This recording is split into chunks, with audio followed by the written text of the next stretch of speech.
Ayan guys, may naglilimlim pa dyan na bantam. So siguro mga anytime soon, mga ilang days na lang mapipisa na yan. At ito naman yung sa isa nating video na ito yung kanyang nanay. So si nanay, ayan, naglilimlim pa rin kasi may mga ilang itlog pa eh.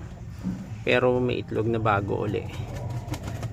So di natin alam na bagong itlog na siguro yon. So yung kasama nung 6 na napisa, baka hindi na mapipisa yun kasi medyo matagal na, dapat sabay-sabay na yun. So nakita natin nung kumain yan, may bagong itlog. So kita mo naman, yan yung mga barako natin, no? Gaganda, sikilis. So